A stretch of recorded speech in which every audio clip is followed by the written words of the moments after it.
Mabel McCrae slapped Caleb Rourke hard across the face in front of half the town, and he took it without flinching. The crack of her palm against his stubbled jaw echoed through the afternoon heat outside the Dust Bend Hotel, where minutes earlier he had hauled her out of a runaway wagon that nearly crushed her against the water trough. Her chest heaved. His green eyes stayed locked on hers, steady and unreadable.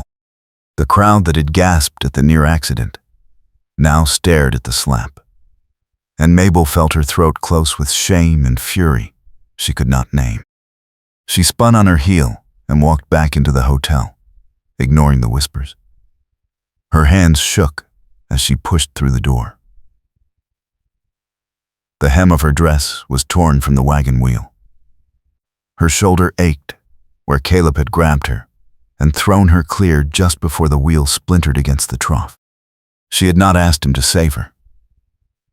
She had not asked him for anything in 3 years, not since the day she watched him ride out of Dust Bend under a cloud of accusation, with a warrant chasing him and a reputation in ruins.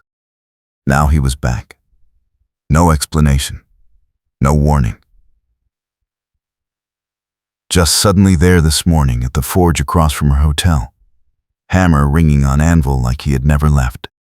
And now this, pulling her from danger she had not even seen coming, and standing there while she struck him in front of everyone. Because her heart was a knot of rage and relief and something she refused to name. She pressed her back against the hotel lobby wall and closed her eyes. Her wedding was in 4 days. 4 days until she married Marshal Roland Chetwick and secured the future she had clawed her way toward since her father died, and left her with nothing but this hotel and a mountain of debt. 4 days until she became respectable, protected, safe. The door opened. Caleb stepped inside. Dust coated his coat. A red mark bloomed on his jaw. He closed the door quietly and looked at her with that same steady gaze that used to undo her completely. "You should not be here," she said. Her voice came out harder than she intended. "The brake line was cut," he said. His voice was low and rough from disuse, or maybe from 3 years of silence. Someone wanted that wagon to run wild. It was aimed straight at you. Her stomach dropped. "That is insane. No one would." He stepped closer. She smelled leather and smoke and the iron tang of the forge. "I saw the cut myself, Mabel. Clean slice. Not frayed. Someone in this town wants you hurt or dead, and I am not leaving until I know why." She pushed past him toward the stairs. "You left 3 years ago without a word. You do not get to come back and make wild accusations and play protector now." "I left because they were going to hang me for a murder I did not commit," he said quietly. "And I came back because I can prove I did not do it." She stopped on the 3rd stair. Her hand gripped the banister. She did not turn around. "Then, prove it to the law." "Not to me. The law here is Chetwick," he said. "And Chetwick is the one who framed me." She turned slowly. The accusation hung in the narrow lobby like smoke. Caleb watched her with no plea in his face, just grim certainty. "You are lying," she said. "I have the land deed," he said. "The one Chetwick claimed was stolen the night Tom Ferris died. I have had it the whole time because Tom gave it to me 2 days before he was killed. He knew someone was after it. He told me to hide it, and he told me to run if anything happened to him. I ran. I should not have. But I have the proof now, and I am not running again." Her mind raced. Tom Ferris had owned half the grazing land north of Dust Bend. He had died in a fire 3 years ago. His body found in the ashes of his cabin with a bullet in his back. Caleb had been accused because witnesses claimed they saw him leaving the property that night. The deed went missing. Chetwick took over the investigation. Caleb disappeared before the trial. The town called him a coward and a killer. Mabel had believed them, because believing anything else would have broken her. "If you have proof," she said slowly, "why come to me? Why not go straight to the territorial judge?" "Because Chetwick controls this town," Caleb said. "He controls the telegraph. He controls who comes and goes. If I ride out to find a judge, I will be dead before I reach the county line. And if I stay here alone, the same. I need someone people trust. Someone respectable. Someone who can carry a message, if it comes to that." She laughed bitterly. "So you want me to risk everything I have built for a man who abandoned me?" His face tightened. "I did not abandon you. I left you a letter." "I never got a letter." The words fell between them like stones. He stared at her. She saw belief and anger, and something raw move across his face. "I left it at the hotel desk the night before I rode out," he said quietly. "I told you everything. I told you I loved you, and I told you I would come back when I could prove the truth." Her heart hammered. The desk clerk 3 years ago had been Michael Ferris, Tom's younger brother. Michael had left Dust Bend 6 months after the fire. No one knew where he went. No one had cared. "Someone made sure you did not get that letter," Caleb said. "Someone wanted you to think I ran like a coward. Someone wanted you alone and unprotected. And now, you are marrying the man who gains the most from all of it." She shook her head, but the pieces were sliding into place with sickening clarity. Chetwick had started courting her 2 months after Caleb disappeared. Slow and respectful, offering protection, offering to settle her father's debts in exchange for marriage. She had been desperate. She had been grateful. She had told herself it was practical and reasonable, and the best she could hope for. "You are asking me to throw away my only chance at security on your word," she said. "I am asking you to trust what you know in your bones is true," he said. The door to the hotel banged open. Marshal Roland Chetwick stepped inside, silver badge catching the light, cold blue eyes moving from Mabel to Caleb, with the slow assessment of a snake sizing up prey.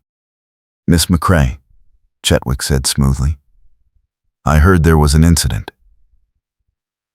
Are you hurt?" She descended the stairs carefully. "I am fine. The wagon lost control. Mr. Rourke pulled me clear." Chetwick's mouth thinned. How fortunate that Mr. Rourke happened to be nearby. He turned to Caleb. "I thought I made it clear you were not welcome in Dust Bend." "I am a free man," Caleb said evenly. "No charges were ever proven." "You fled justice," Chetwick said. "That tells me everything I need to know. I suggest you move along before I find a reason to arrest you." Caleb did not move. His gaze stayed level. "I will leave when I am ready." The air in the lobby crackled. Mabel stepped between them, pulse hammering. "Marshal, I appreciate your concern, but I am unharmed, and I have work to attend to. I am sure Mr. Rourke has business at the forge." Chetwick looked at her for a long moment, then smiled. A chill ran down her spine. "Of course," he said. "But do be careful, Mabel. Men with guilty consciences often return to the scene of their crimes." He tipped his hat and walked out. When the door closed, Mabel turned to Caleb. "You need to go." "Now." "Not until you hear me out," he said. She looked at the closed door. Her wedding dress hung upstairs in her room, cream lace and satin she could barely afford. The invitations were printed. The church was reserved. Every step she had taken in 3 years had been towards stability, respectability, survival. "Tonight," she said quietly, "after dark, come to the back door of the hotel. I will listen. But if you are lying to me, Caleb Rourke, I will turn you in myself." He nodded once and left through the back. She stood alone in the lobby, shaking. That evening, she served supper to the guests with hands that barely trembled. She smiled. She made small talk. She accepted congratulations on her upcoming marriage. And when the last guest retired and the lamps burned low, she slipped down to the back door and opened it. Caleb stepped inside from the shadows. He carried a worn leather satchel. They moved to the small storage room behind the kitchen where no one would see the lamplight. He pulled out a folded document, edges yellowed, seal intact. "This is the deed Tom Ferris gave me," he said. "It transfers half his land to his brother Michael. Tom told me Michael did not know about it yet. He was afraid someone would kill Michael for it. He wanted me to hold it until Michael was old enough to protect himself. Tom was going to tell the lawyer the next week. He never got the chance. Why would someone kill for grazing land?" Mabel said. "Not just grazing land," Caleb said. "Water rights. The creek that runs through that property feeds every ranch in the valley. Whoever controls that land controls the water." Tom was planning to sell usage rights fairly to everyone. But if someone else owned the land, they could price everyone else out, or cut off the water entirely. And Chetwyck wants that land. Chetwyck claimed the deed was destroyed in the fire, Caleb said. He petitioned the territorial court to transfer ownership to the county for public use. But the county's sale is controlled by him. He has been buying up parcels quietly through a proxy. If he gets that northern parcel, he owns the water, and he owns every rancher in this valley.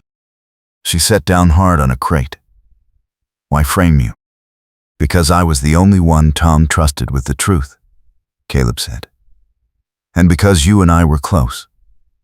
If I hang or disappear, you are alone. If you are alone, you are vulnerable.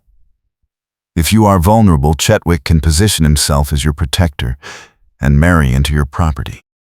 She looked up sharply. "I own a hotel with debts, not land." "You own the Larkspur Ranch," he said quietly. "Your father left it to you in his will.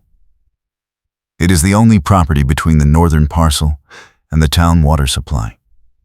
If Chetwyck controls Larkspur, he controls the pipeline." She shook her head. "My father sold Larkspur before he died to pay his debts. Chetwyck told me. Did you see the sale paperwork?" Her mouth went dry. "No. Chetwyck said it was handled through the county. He said he was protecting me from the details." "He lied," Caleb said. "I checked the county records when I came back. Larkspur is still in your name. Your father never sold it. He died before he could." The room tilted. She gripped the edge of the crate. "If that is true, then Chetwyck has been planning this for years. He has been lying to me, controlling me, isolating me. And in 4 days, he marries you, and the ranch becomes his legally," Caleb said. "After that, you are either his wife or his widow. Either way, he wins." She stood abruptly. "I need to see the county records myself." "We can ride out tomorrow," Caleb said. "But if Chetwyck suspects you know, he will move fast. You need to act like nothing has changed until we have a plan." She looked at him, this man she had tried so hard to hate, and felt the old pull between them like a rope pulling taut. "Why are you doing this?" she said. "You could take that deed to a judge yourself. You could clear your name and leave. Why risk coming back here?" He met her eyes. "Because I made you a promise 3 years ago, and I keep my promises." The air between them thickened. She looked away first. "We leave at dawn," she said. "Use the North Trail. Meet me past the ridge where no one will see us together." He nodded and slipped out into the night. She locked the door and stood in the dark storage room, heart pounding, and wondered if she had just made the biggest mistake of her life, or the first real choice she had made in 3 years. She barely slept. At dawn, she dressed in her riding skirt and jacket, pinned her hair tight, and slipped out the back with a canteen and a small pack. The town was still quiet. She saddled her mare in the livery and rode north, keeping to the low trail that skirted the ridge. Caleb was waiting past the ridge, mounted on a rangy buckskin, hat pulled low. He nodded, and they rode in silence toward the county seat 15 miles east. The morning was cool and clear.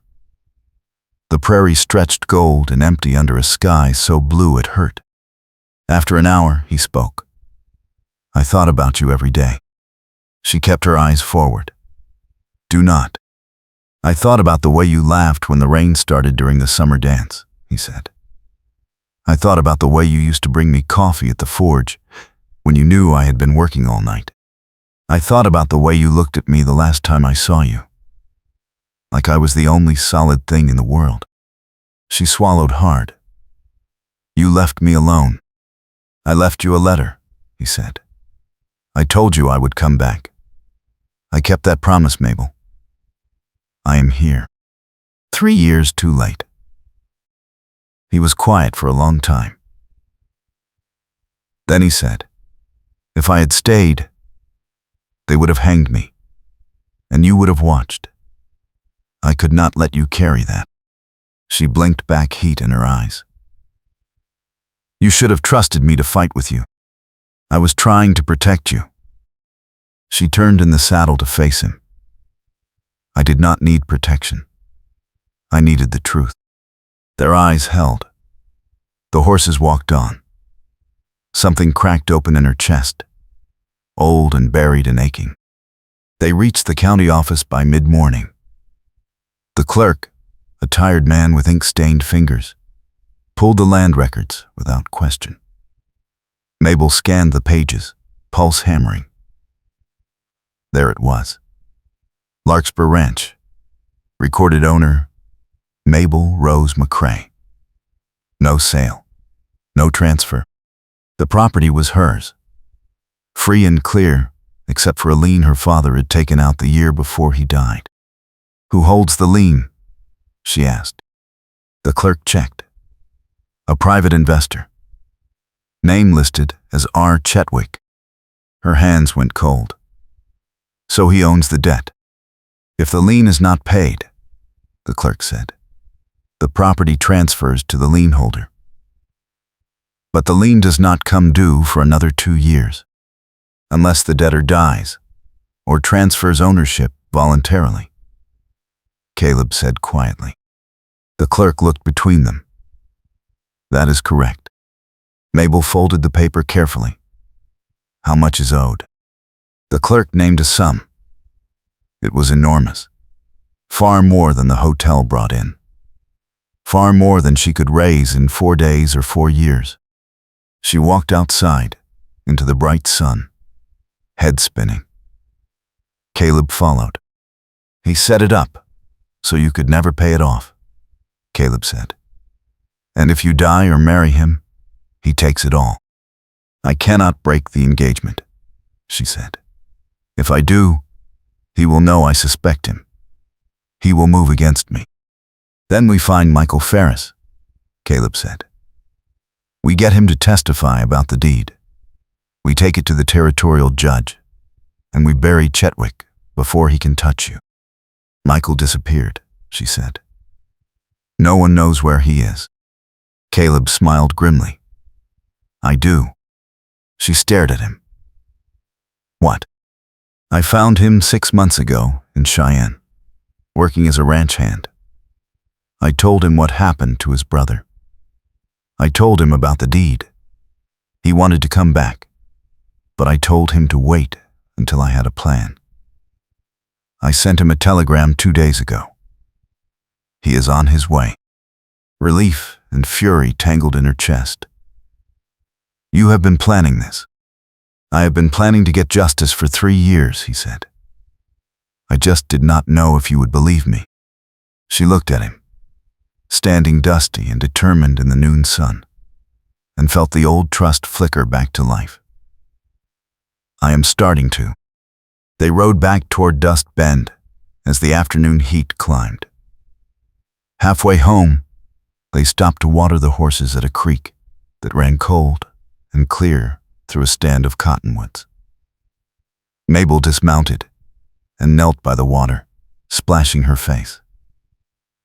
Caleb crouched beside her, filling the canteen. If we do this, she said quietly, if we go against Chetwick, he will come after both of us. I know. I could lose everything. You already lost everything, he said. He took it from you piece by piece and made you think you were lucky to have him. What I am offering you is a chance to take it back.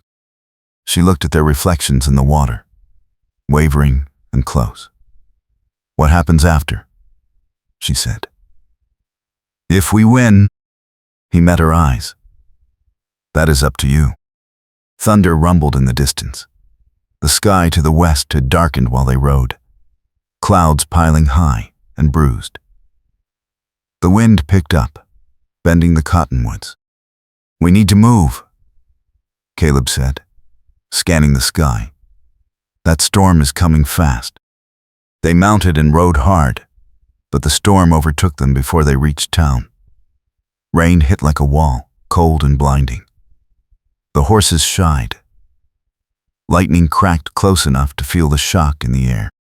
Caleb shouted over the roar and pointed toward a dark shape ahead, a line shack tucked against the hillside. They reached it just as hail started to fall, ice pelting their shoulders. Caleb yanked the door open and pulled the horses inside. The shack was small and rough, built for winter ranch hands, with a stone fireplace and a single shuttered window. They stood dripping in the dim space, breathing hard. The storm hammered the roof. Caleb moved to check the chimney. It is clear. I will get a fire going. She peeled off her wet shawl and jacket, shivering. Her dress clung cold to her skin. He built the fire quickly, hands sure and practiced, and soon warmth began to fill the small space. She moved closer to the flames, rubbing her arms. He draped a saddle blanket over her shoulders. She pulled it close, grateful. The storm showed no sign of letting up. They were stuck here for hours at least. This was not part of the plan, she said. Plans change, he said. He sat down across the fire from her, close enough that she could see the water dripping from his hair, the way his shirt clung to his shoulders. The tension that had hummed between them all day pulled tighter.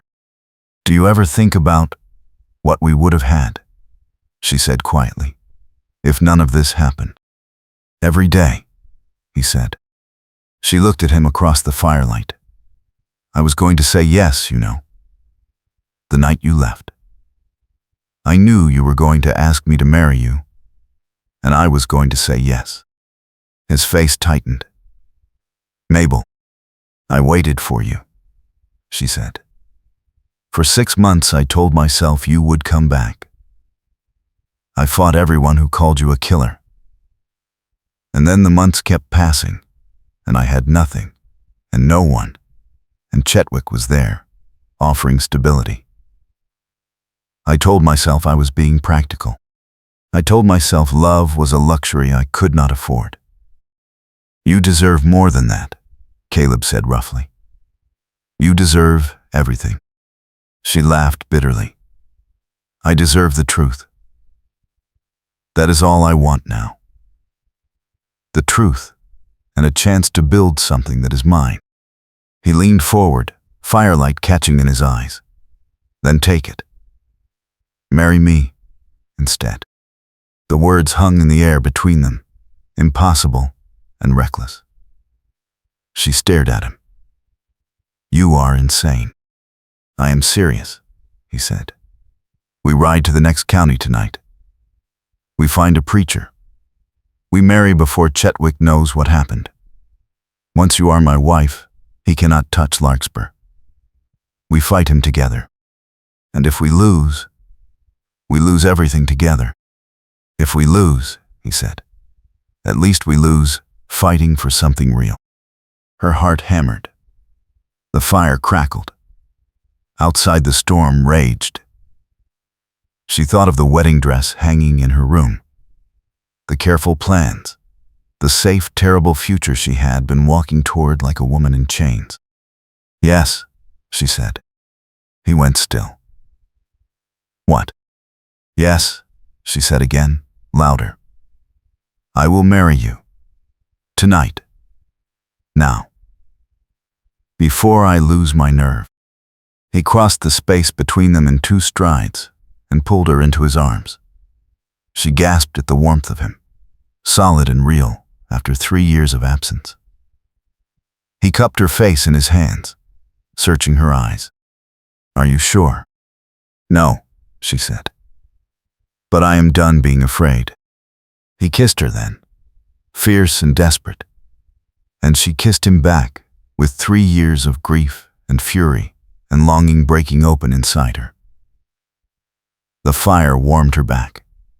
His hands tangled in her damp hair. She felt the world tilt and resettle into something true. When they pulled apart, both breathing hard, he rested his forehead against hers. We leave as soon as the storm breaks, he said. We do not stop until you have a ring and a signed certificate. She nodded, shaking. They sat together by the fire, his arm around her shoulders, waiting for the rain to slow. Hours passed. The storm gentled. By late afternoon, the sky cleared to pale gold. They saddled the horses and rode east, away from Dust Bend, toward a future they were choosing blind. They reached the next county seat by evening. The town was small and quiet. Caleb found a preacher willing to perform the ceremony for a handful of coins. They stood in a tiny clapboard church with no witnesses but the preacher's wife, and they spoke vows in steady voices. Caleb slid a simple iron band onto her finger, something he had carried in his pocket for 3 years, and she felt the weight of it like an anchor. The preacher signed the certificate. Mabel McCrae became Mabel Rourke. They walked out into the evening air as husband and wife, and she felt something loosen in her chest that had been clenched tight for years. Now what? She said. Now we go back.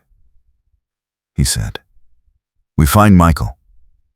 We take Chetwick down. She took his hand. Together. Together. He agreed. They rode back through the night, arriving at Dust Bend before dawn. They separated at the ridge.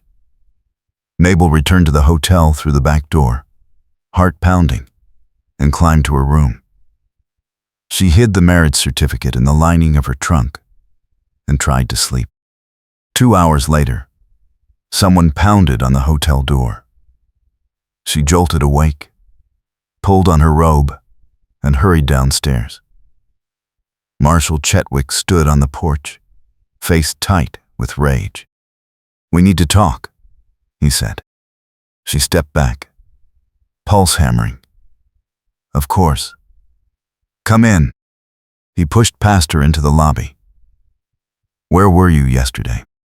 I rode out to the county seat, she said carefully. I needed to check on some property records. My father's estate. His eyes narrowed. Alone. Yes. You are lying, he said softly. You were seen riding with Caleb Rourke. Her stomach dropped. Someone had followed them. She forced her voice steady. Mr. Rourke offered to accompany me for safety. The roads are not always secure. Chetwyck stepped closer. I warned you about him, Mabel. He is dangerous. He is filling your head with lies. What lies? She said. That I framed him, Chetwyck said. That I want your land. That I am anything other than a man trying to protect you in this town. She met his eyes. Are those lies? His face went cold. Careful, Mabel. You are about to become my wife. I would hate for you to start our marriage with doubts. The threat hung in the air like smoke. She lifted her chin. I think we should postpone the wedding. He grabbed her arm, grip bruising. You will marry me in 3 days as planned. You will smile, and you will say your vows, and you will sign over Larkspur Ranch as part of your dowry. And if you do not, I will have Caleb Rourke arrested for the murder of Tom Ferris and hanged before sunset. Let go of me, she said. He tightened his grip. You belong to me, Mabel. You have always belonged to me. I have spent 3 years making sure of it. She wrenched free and stepped back, shaking with fury. I belong to no one but myself. He smiled, and it was the coldest thing she had ever seen. We will see about that. He walked out. She locked the door behind him and leaned against it, heart racing. Her arm throbbed where he had grabbed her. She pulled up her sleeve and saw the bruises already forming, dark and ugly. She had 3 days.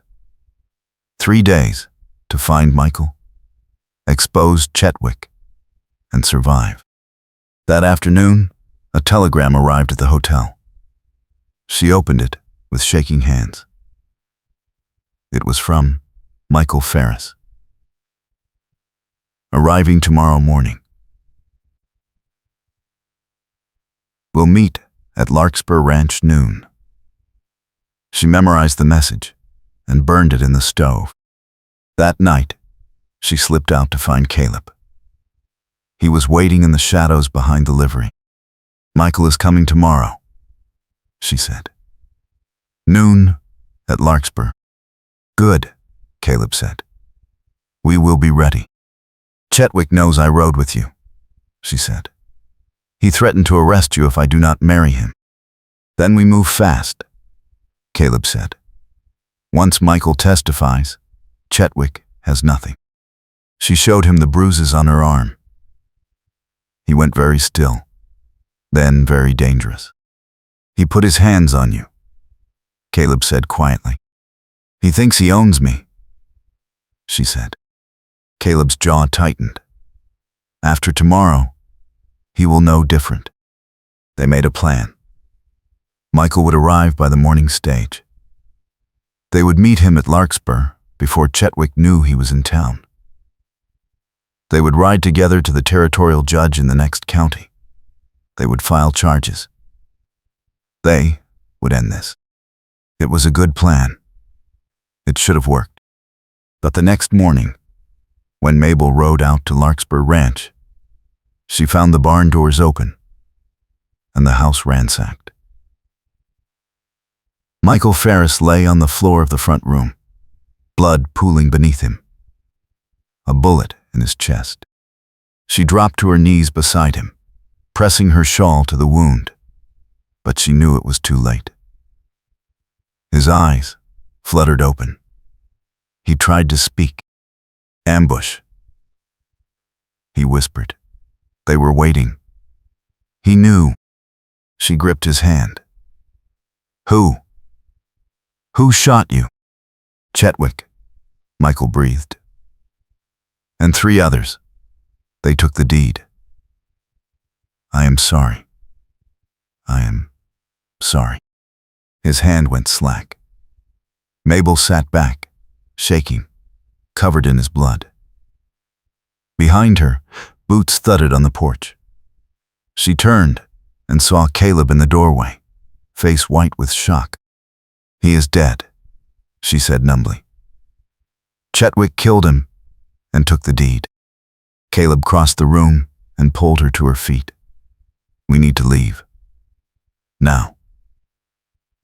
If Chetwick killed Michael, we are next. They ran for the horses. Behind them, smoke began to rise from the barn. Chetwick had set the fire to destroy the evidence. They mounted and rode hard for the ridge, the ranch burning behind them. They reached the line shack from the storm and dismounted, breathing hard. Caleb paced like a caged wolf. Without Michael and without the deed, we have nothing, he said. Chetwick wins. Mabel wiped blood from her hands with shaking fingers. No, we still have the marriage certificate. I am your wife now. He cannot touch Larkspur. He can if you are dead, Caleb said grimly. And he will not stop until you are. Then we run, she said. We leave Dust Bend tonight, and we start over somewhere he cannot find us. Caleb stopped pacing. You would do that. Leave everything. I already have everything, she said, meeting his eyes. I have the truth, and I have you. The rest is just land. He crossed to her and pulled her into his arms. She pressed her face to his chest and felt him shake. I will not let him take you, he said roughly. I swear it. They stayed in the line shack until dark, planning their escape. They would ride south toward Denver, where Chetwick's reach was weaker. They would change their names. They would build a new life. But when they rode back toward Dust Bend to gather supplies, they found the town in chaos. A crowd had gathered outside the hotel. Torches lit the street. Mabel's stomach sank. Caleb grabbed a man at the edge of the crowd. What happened? The man looked at them with wide eyes. The marshal just announced that Caleb Rourke kidnapped Miss McCrae and murdered Michael Ferris. He has a posse forming. They are going to hunt him down. Mabel's heart stopped. He is turning the whole town against us. Caleb's face went hard. He is forcing our hand. She gripped his arm. We need to leave now. No, he said. If we run, we look guilty. If we look guilty, Chetwick wins, even if we escape. We need to face him. We need to tell the truth in front of everyone. That is suicide, she said. Maybe, he said. But it is the only way to clear our names and protect you. If I run again, you will spend the rest of your life looking over your shoulder. I will not do that to you. She looked at him, fierce and determined, and felt love swell in her chest so hard it hurt. Then, we do it together. They dismounted and walked into the crowd. People gasped. Someone shouted. Chetwick pushed through, hand on his gun. Caleb Rourke, he said loudly. You are under arrest for kidnapping and murder. I did not kidnap anyone, Caleb said, voice carrying. Mabel McCrae is my wife. We were married 2 nights ago in the next county. I have the certificate to prove it. The crowd murmured in shock. Chetwick's face went white with rage. You are lying. Mabel stepped forward, pulling the certificate from inside her jacket. It is true. I married Caleb of my own free will. And Marshal Chetwick has been lying to this town for 3 years. He framed Caleb for Tom Ferris's murder. He killed Michael Ferris today to steal the land deed. And he has been manipulating me to take Larkspur Ranch. Chetwick lunged forward and ripped the certificate from her hands. This proves nothing, he snarled. He turned to the crowd. She is confused. Rourke has poisoned her mind. He is a killer and a liar, and he will hang. Then prove it. A voice called from the crowd. An older man stepped forward, weather-beaten and grim. Mabel recognized him as Samuel Voss, a rancher from the Northern Valley. I have been paying water fees to Chetwick for 2 years, Voss said. He told me he owned the rights. But Tom Ferris owned that land. If what Mrs. Rourke says is true, then Chetwick has been stealing from all of us. Other voices rose. The crowd shifted. Chetwick's control was slipping. Enough, Chetwick shouted. He drew his gun and pointed it at Caleb. You will hang tonight, Rourke, and your wife will watch. Caleb did not flinch. If you shoot me in front of all these people, you are the murderer. Chetwick smiled coldly. Then I will make it look like justice. He cocked the gun. Mabel screamed and threw herself in front of Caleb just as Chetwick fired. The shot went wide, splintering the post beside them. Chaos erupted. Men from the crowd surged forward and grabbed Chetwick, wresting the gun from his hand. He fought like a cornered animal, screaming accusations, but the crowd had turned. Samuel Voss held Chetwick's arms. Someone ride for the territorial judge, Voss shouted. We are doing this legal. We are getting answers. Mabel sagged against Caleb, shaking. He wrapped his arms around her, face buried in her hair. It is over, he said roughly. You are safe. But it was not over.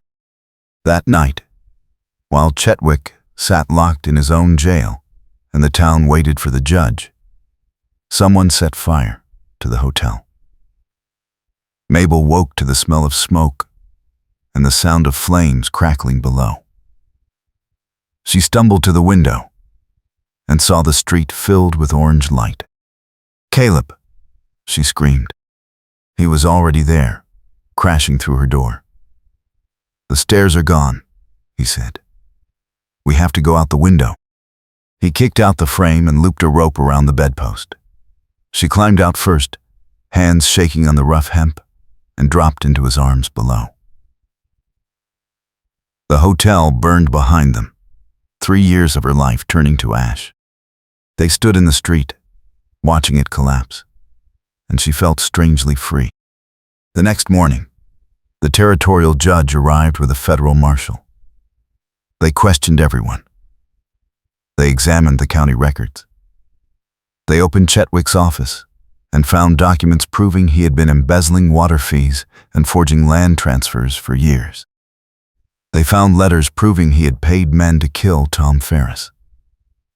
They found a signed confession from one of Chetwick's deputies, a man who broke under questioning, and admitted he had been ordered to shoot Michael. Chetwick was arrested and taken to the territorial prison to await trial. The town watched in stunned silence as he was led away in chains, still shouting that he had done nothing wrong. The judge cleared Caleb's name officially.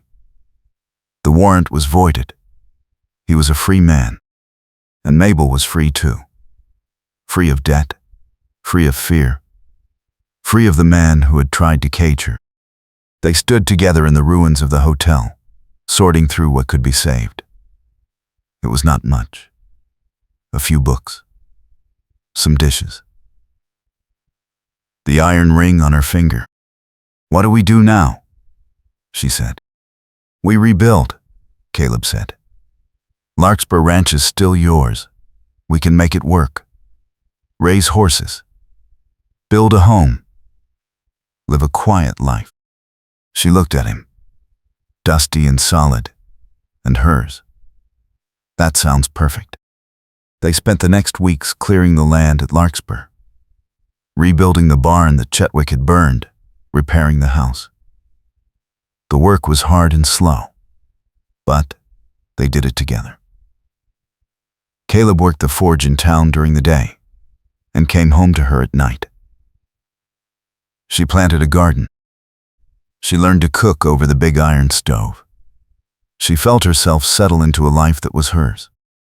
One evening, as the sun set over the prairie, they sat together on the porch of the ranch house, watching the sky turn gold and red. She leaned against his shoulder. He wrapped his arm around her.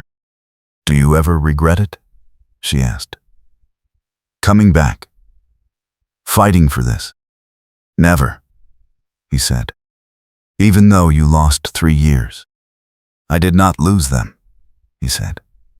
"I spent them becoming someone who could stand beside you, someone who could fight for you, someone worthy of you." She turned to look at him. "You were always worthy of me." He kissed her then, slow and sure, and she felt the last piece of the old grief fall away. They married again 6 months later, this time in front of the whole town, in the church Chetwick had tried to claim her in. This time she wore a new dress, simple and white, that she had sewn herself. This time, Caleb spoke his vows with a steady voice and slid the iron ring onto her finger again. And this time, everyone cheered. They had a party at Larkspur that lasted until midnight. Samuel Voss brought a fiddle. Someone brought whiskey. They danced in the barn under lantern light, her skirts swirling, his hands sure on her waist, and she felt whole. The first winter was hard. Snow came early and deep. They lost 2 horses to cold. The roof leaked. The well froze. But they survived it together, huddled by the fire, planning the spring planting, talking late into the night about everything and nothing.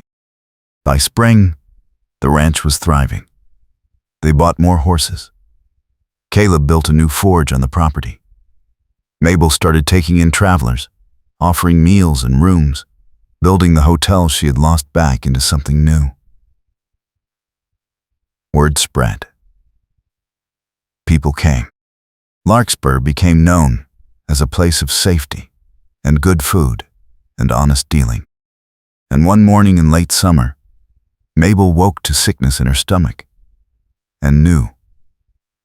She told Caleb that night, and he picked her up and spun her around until she laughed and begged him to stop.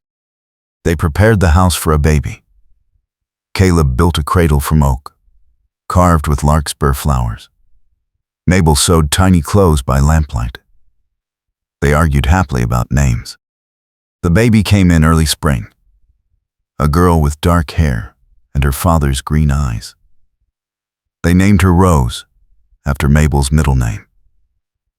Caleb held her with shaking hands, tears running down his face, and Mabel felt her heart swell so full she thought it might break. Life settled into a rhythm. Work and rest. Planting and harvest. Guests came and went. The ranch grew. Rose learned to walk, then run, then ride. Caleb taught her to shoe a horse. Mabel taught her to bake bread. They watched her grow strong and fierce and free, and they were grateful. Years passed. The scandal of Chetwick's arrest faded into town history. A story people told newcomers over drinks. Caleb's name was cleared so completely that people forgot he had ever been accused. Mabel became known as the woman who had faced down a corrupt marshal and won. Children grew up hearing the story like a legend. But for Mabel and Caleb, it was just life. The life they had fought for. The life they had chosen. One evening, 15 years after the fire, they sat together on the porch again, watching the sunset. Rose was inside, cleaning up after supper. The ranch was quiet. Do you ever think about how different it could have been? Mabel asked. Every day, Caleb said. And every day I am grateful it went the way it did. Even the hard parts. Especially the hard parts, he said. They made us who we are. She took his hand. Their fingers laced together, his rough and scarred, hers strong and capable. The iron ring still circled her finger, worn smooth by years. I love you, she said. I love you, he said. And they sat together as the sky turned dark and the stars came out. Two people who had been broken and lost, and who had found each other again, who had built a life from ashes and rage and fierce, stubborn hope. They had everything they needed. They had each other. They had home. And that was enough. Years later, when people asked Mabel what she had learned from it all, she always said the same thing. That safety is not the same as freedom. That love is not something you find. It is something you build, brick by brick, choice by choice, through every storm and fire and long dark night. That the hardest battles are the ones you fight for yourself. And that sometimes the best thing you can do is trust the voice inside you that says, this is wrong, and walk away from the cage even when you do not know what waits outside. Caleb would add, quieter, that sometimes coming back is harder than leaving, that keeping a promise costs more than you think you can pay. That guilt is a heavy thing to carry, but so is regret. And at least guilt means you tried. That love is worth the risk. Always. They lived long lives. They saw the town grow. They saw the railroad come through. They saw Dust Bend become a place people moved to, instead of a place people passed through. And through it all, Larkspur Ranch remained, solid and thriving. A place built on truth and work, and the stubborn refusal to let the hard things win. When Mabel was old, her hair silver and her hands gnarled with age, she would sit on the porch and watch the sunset and think about the girl she had been. The one who had stood in a burning hotel and thought she had lost everything. She would think about the woman she had become.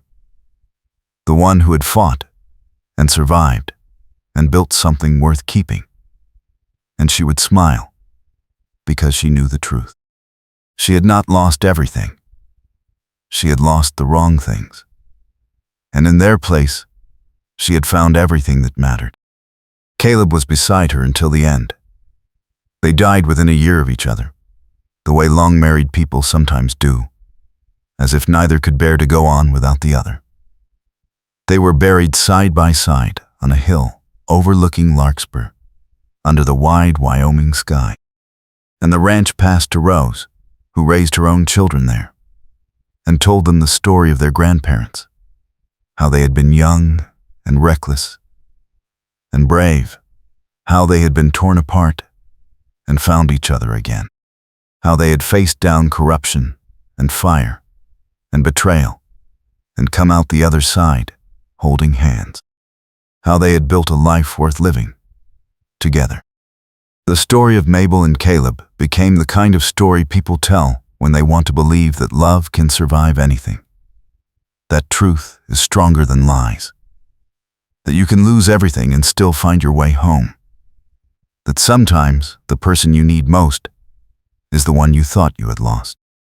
And every year, on the anniversary of the day Caleb walked back into Dust Bend, someone would leave fresh larkspur flowers on their graves. No one knew who started the tradition.